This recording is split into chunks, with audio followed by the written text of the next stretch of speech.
If you're at all compelled about the longevity and expansion of the Mr. T Show, please consider supporting me on Patreon. Links below. Great time. And hopefully next year. And maybe even some of us older owners is help. But I'm back.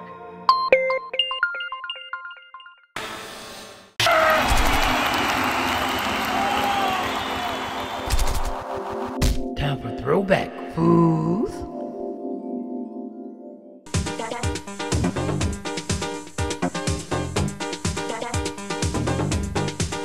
Oh, that 90s cheese.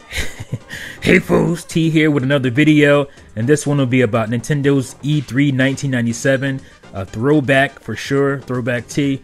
Anytime I can talk about the N64, I will. As you all know, it's my favorite console of all time.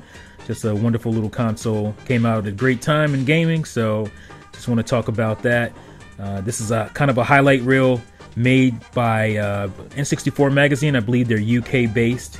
Back then, I don't know if they're still around or not. I remember going to the game store and buying N64 magazines. They were really huge and had really big, pretty pictures and stuff in them. So I really like those, really quality. This is Banjo-Kazooie. This is one of the first things they showed, and you can see this is pretty much a beta version, very different from the level that we got in the final game. You can see the giant honeycomb collectibles where you can break them open to get honeycomb energy. A lot of people have, talked about this before, thinking that, this was supposed to be like what, their initial vision for stuff like this in the game. And I would say no, I think they just threw this together just to have something for E3. And I don't think those honeycomb houses, or whatever you want to call them, were ever supposed to be that big. And we'll see more stuff. I remember seen a video from Beta 64. They do a lot of N64 beta stuff, and this is one of the things they talked about. And they said, they thought that it was very different. The final honeycomb things were very different, and a lot of stuff we're going to see later in this video is very different from the final. But I don't think they were ever intended to be that big. I just think they threw it together. And just like that, what you just saw, Banjo rising up into the air and being able to fly using Kazooie just from anywhere. I don't think that was ever supposed to be a thing. I think they just wanted to showcase Banjo-Kazooie's ability to just fly. And I don't think, like I said, I don't think that was ever ability they wanted you to have, just to do anywhere, anytime. Because you can see the little plates that show you how to, where the jump off plates or whatever, to give you different powers and stuff. And I think that was always supposed to be that way. And I don't think they ever wanted, because that would just break the game if you can just jump up and fly anywhere and not use feathers and stuff. They just, like I said, I think it was just a showcase thing. And here you go with Mumbo, showing Mumbo transformation. Mumbo was a character in the game that allowed you to transform into different animals and just items, or not items, but different, just give you different abilities and stuff. So pretty cool. And this is Clanker's cavern. And again, I don't think he was supposed to mainly look like that. They don't show much of that. So there you go, in 64 magazine. And here's Major League Baseball featuring Ken Griffey Jr., which is one of my favorite baseball games from back in the day.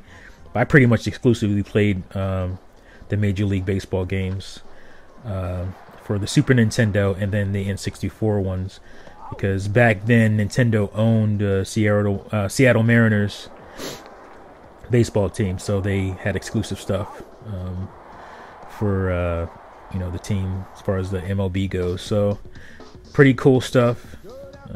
And I'm going to show you this the Super Nintendo version at the end of this video, just to compare and contrast the differences. Like I said plenty of times, it's crazy. This was a huge jump, going from a 2D based consoles to 3D, and it's hard to relay that to you younger guys today, how crazy that was to us. So okay, and well, up next we got GoldenEye 007, another favorite of mine on the N64. I'm just a huge James Bond fan to begin with, and to finally get a game where I felt like I was James Bond. Because I played James Bond games before. They were usually 2D side-scrolling games. I remember the one on the Atari 5200, which was utter garbage. It was terrible, and you were basically in the car the whole time, and it just never felt like it. This was the first game you felt like you were Bond.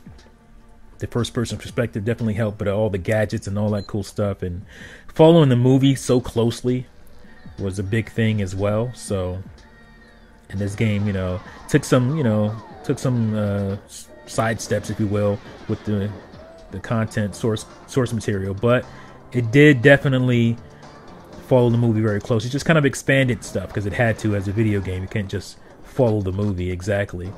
It would be kind of boring. So, and next we have Conker's Quest. Conker's Quest is a game that I still want. If you don't know, this is the original vision of Conker's Bad Fur Day.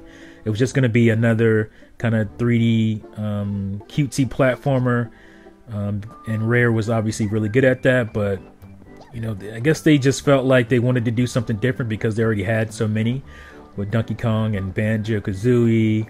They wanted to do something different, so they eventually went with Bad Fur Day. But I still miss this game because I remember reading the magazines and seeing this game, and then all of a sudden out of nowhere we got Bad Fur Day, which is still a cool game, but I still wanted to have this Conker adventure style game, just more fun, more whimsical, in line with the Conker we got in Diddy Kong Racing. That was not the same Conker that we got in Conker's Bad Fur Day. He was quite more risque, if you will. And I beefed up this footage a little bit, so it looks a little blown out in some places, but I had to, I think, because the footage was kind of dark. So I'd rather have a little bit of blowout than just kind of dark footage. So I still to this day want this game. There may be like some kind of ROM out there that has some of this stuff, some of this beta stuff, but no full game. And I wish we could get it at some point, but it was never finished, so there's no game to get. And we have Tetrisphere, which is pretty forgotten, I think. Forgotten, really good puzzle game that was on the N64 in the vein of Tetris, and it had this whole spherical kind of nature to it. Really cool puzzler. I thought I'd see more, but we haven't had any. To my knowledge, this is the only Tetrisphere game ever made. I don't know if it was a legal thing or I don't know, because the whole Tetris saga is one to learn about, how the rights changed and went all over the place. Check out a gaming historian's video on that. It's crazy, the whole Tetris debacle and the origins of it. But this is a really cool game. It's often forgotten on the N64, and it's definitely I guess you could call it a hidden gem, even though it's a Tetris game. But it's a really fun puzzle game that unfortunately has been forgotten. Hopefully we'll see it on a virtual console or something at some point, because it is fun. So yeah, Tetrisphere, one of my earliest puzzle games on the N64.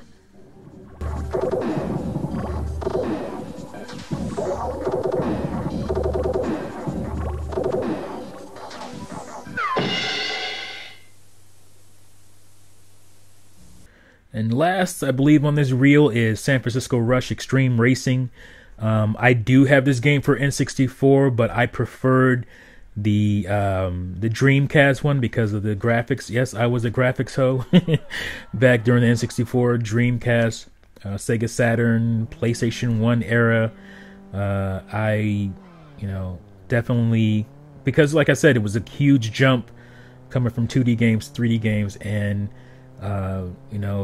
graphics was a big part of that, and to be able to see these fully 3D worlds and fully rendered 3D models for cars and all that stuff, it was just N64 had a lot of developers use this fogging thing for N64 for draw distance, because it helped with the processing and stuff. So the Dreamcast version didn't have a lot of that stuff, and it ran smoother and it just looked better, you know. So but this game is still solid. The N64 one is still good. You know, other than, you know, like I said, graphical differences between the Dreamcast version and this one. This one still looks and plays pretty well. So yeah, it's just a cool game, a cool series that I wouldn't mind seeing again. The Rush series, very fun, arcadey, over the top kind of racing games that you don't really see much anymore. It's kind of sad. I'm sure they'll eventually come back because we're getting a lot of genres to return. Seems like this generation because of the indie scene, thank goodness. So very cool racing series and game on the N64. And I'm just going to end this reel with highlights from E3 1996 because why not? And it's my video now. But yeah, seriously, it's going to, you know, it has some more cool stuff for the N64 early years, and it just, you know, I just thought to throw it in because it shows some more games and it's a pretty cool little highlight reel. So I'm gonna leave you guys with that. Hope you enjoyed the video. If you're new to the channel, please subscribe. Make sure you give me a like and share the video, and enjoy the rest of the video, and I'll see you guys in the next one.